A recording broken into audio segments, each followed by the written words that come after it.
Arrancamos con todo desde el corazón del paddock, donde el asfalto arde y los secretos se destapan. En este episodio, nos metemos de lleno en el escándalo que está sacudiendo Monza tras las prácticas libres del GP de Italia. Ferrari escondió esto en el coche de Lewis, Vasseur lo descubre y se enfurece tras FP1 y 2 de F1 en Monza. ¿Qué cambios ocultos hicieron en el SF25 de Hamilton? ¿Por qué el equipo actuó a espaldas de su piloto estrella? Y lo más importante, ¿es este el principio del fin para la confianza en Ferrari? Prepárate para un análisis sin filtros, con todos los detalles jugosos que solo Pitlane Explosivo te trae. Aprieta el cinturón, que esto se pone intenso. ¿Listos? Porque vamos a descubrir la verdad. Comenzamos. ¿Sabías que Ferrari pudo haber alterado el auto de Hamilton sin su consentimiento justo antes de las prácticas libres en Monza y que esa acción terminó en un rendimiento inconsistente que pudo haberse evitado? Lo que Vasseur reveló después de las sesiones del GP de Italia podría ser el escándalo técnico más grave de la era híbrida. Estamos ante una traición dentro de Ferrari. Todo apuntaba a que sería un viernes estratégico con condiciones climáticas favorables y sin grandes amenazas externas. Desde la primera práctica libre, el auto de Hamilton mostró estabilidad y su ritmo fue consistente, colocándose al frente con un 1-2 para Ferrari junto a Leclerc. Los radios no reportaban anomalías, la telemetría y el aspecto general no mostraban señales de alerta. Pero entonces, en la FP2, todo se complicó. En uno de los tramos más técnicos del trazado, como la salida del Esmo o la parabólica, el auto de Hamilton se mostró nervioso de forma brusca. Una corrección exagerada del volante, una pérdida súbita de agarre en el eje trasero y un comportamiento impredecible. Aunque no hubo abandono, Hamilton reportó una desconexión notable, incluso en sus comentarios post-sesión. Entonces surgieron las preguntas. ¿Fue una falla mecánica? ¿Un error de setup completamente inusual en un 7 veces campeón o algo más complejo? Las cámaras on-board mostraban un coche que respondía de forma impredecible a cada cambio de dirección.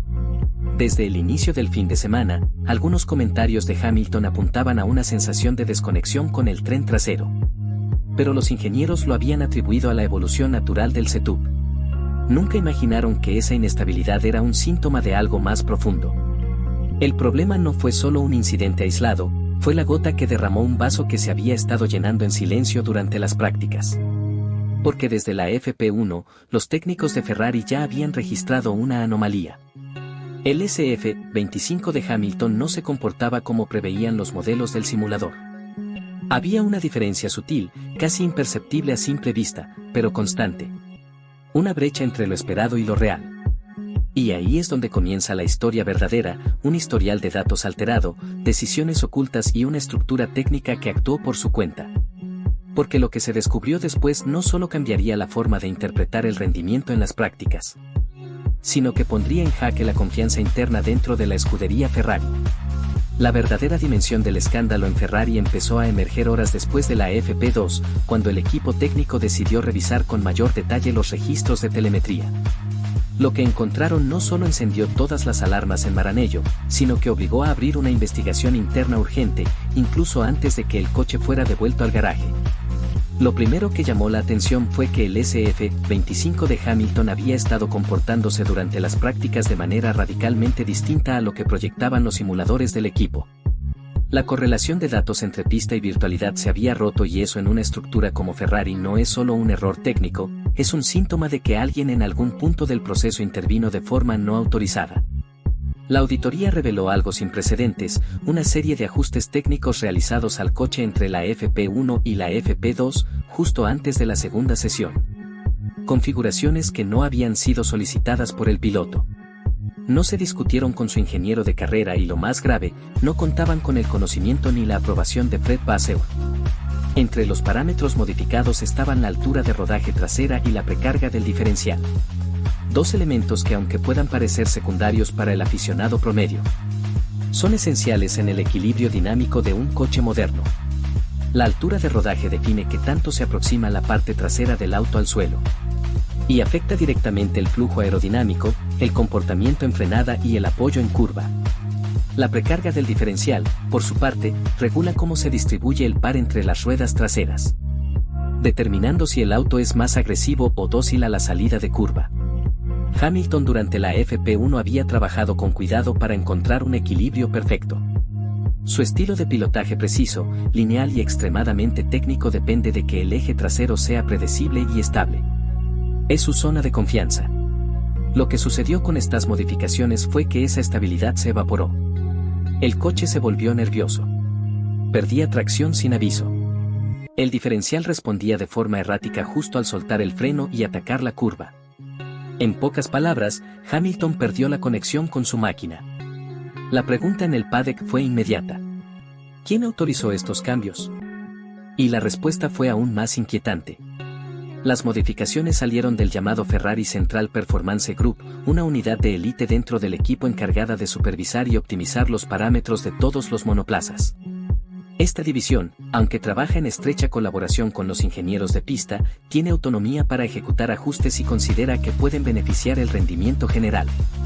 Pero cuando el piloto estrella de tu equipo siente que no puede confiar ni en los datos que recibe ni en las manos que ajustan su coche, la competitividad pasa a segundo plano. Lo que está en juego es la relación fundamental sobre la que funciona un equipo de Fórmula 1, la confianza mutua. Y Ferrari en ese momento la había perdido. Cuando Fred Vasseur leyó el primer informe completo sobre las modificaciones hechas al SF25 de Hamilton, su reacción no fue simplemente de incomodidad técnica. Fue una reacción emocional, una mezcla entre traición, incredulidad y furia silenciosa. Porque para un jefe de equipo que había llegado a Ferrari con la promesa de restablecer el orden, la transparencia y la competitividad, lo ocurrido en Monza fue en esencia un golpe institucional desde dentro. Lo primero que hizo Vasseur fue detener todas las operaciones del Central Performance Group, o lo que es lo mismo el Grupo de Rendimiento Central. Vasseur ordenó un bloqueo temporal de acceso a los sistemas compartidos y solicitó una reunión inmediata con los responsables directos de esa unidad.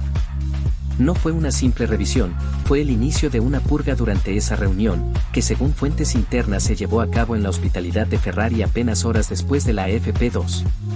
Vasseur fue tajante. Preguntó directamente quién había autorizado los cambios. Pero nadie respondió con claridad. Pero aquí viene el punto álgido de este video. Lo que se revela es algo sorprendente y curiosamente contradictorio. Las responsabilidades se lanzaban de un ingeniero a otro y lo más grave. Varios de ellos aseguraron que esas modificaciones eran ajustes rutinarios. Un término que en la Fórmula 1 tiene un significado claro y peligroso.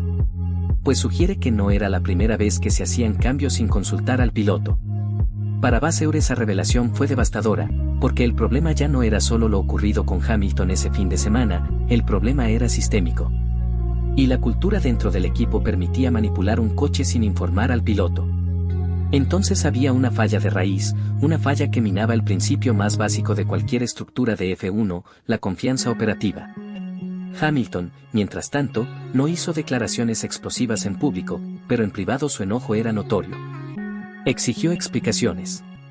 Quería saber qué motivó los cambios y quién los ejecutó. Y sobre todo porque nadie se lo advirtió. Porque en una categoría donde cada milímetro cuenta, ser sorprendido con un auto que no responde como debe no solo es frustrante, es peligroso. Es jugar con la seguridad de un piloto. Vasseur entendió rápido que el conflicto no podía resolverse solo con disculpas internas o sanciones administrativas. Esto requería reestructurar por completo el flujo de decisiones técnicas dentro del equipo, una redefinición de roles. Una nueva cadena de mando donde quede claro que ningún cambio puede implementarse sin la validación directa del piloto y su ingeniero de carrera. A estas alturas, la fractura era profunda. No se trataba solo de relaciones tensas. El ambiente dentro de Ferrari se había vuelto tóxico, ingenieros desconfiando unos de otros, pilotos exigiendo mayor control sobre sus autos. Y un jefe de equipo que sentía que había perdido el control sobre una parte crítica de su estructura técnica. Además, Vasseur sabía que este escándalo tenía implicaciones más allá del paddock. La prensa especializada ya olía sangre. Las cámaras empezaron a seguir cada movimiento de Hamilton. Las redes sociales explotaron con teorías que iban desde el sabotaje interno hasta conspiraciones a favor de Leclerc. Y Ferrari, con su legado histórico, no podía permitirse otro año manchado por la desorganización interna. Lo más doloroso para Vasseur es que esta situación ocurrió en el año en que Ferrari por fin parecía tener un auto capaz de pelear por el campeonato. El SF25 no era perfecto, pero sí competitivo. La incorporación de Hamilton había elevado el nivel técnico del equipo. El trabajo de simulador se había intensificado. La comunicación con Leclerc era fluida y aún así todo ese progreso ahora pendía de un hilo. Vasseur en las horas siguientes redactó personalmente una nueva directiva interna.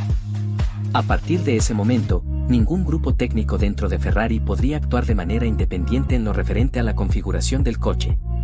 Todas las decisiones deberían validarse en una reunión tripartita entre el piloto, su ingeniero de pista y un delegado técnico designado por el propio Vasseur. No más autonomía, no más sorpresas.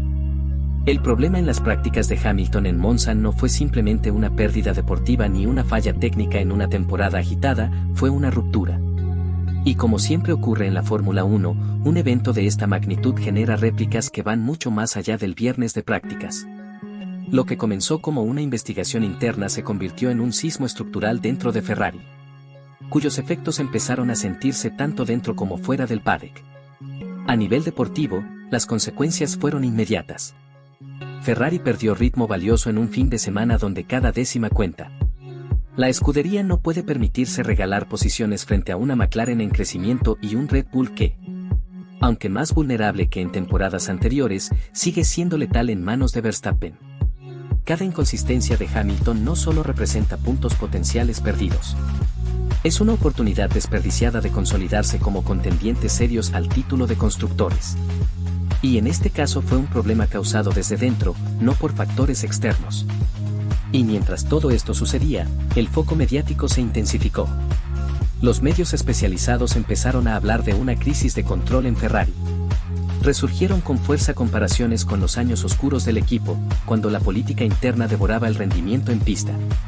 Y aunque Vasseur hizo lo posible por apagar el incendio con comunicados institucionales, la historia ya se le había escapado de las manos.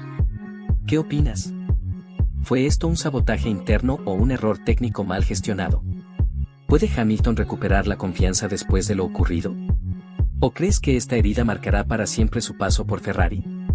¿Debería Vasseur tomar decisiones más radicales, incluso si eso implica reorganizar por completo la estructura técnica del equipo? Me gustará leer tu opinión. Déjala abajo en los comentarios. Y nos vemos en la próxima vuelta. Un saludo.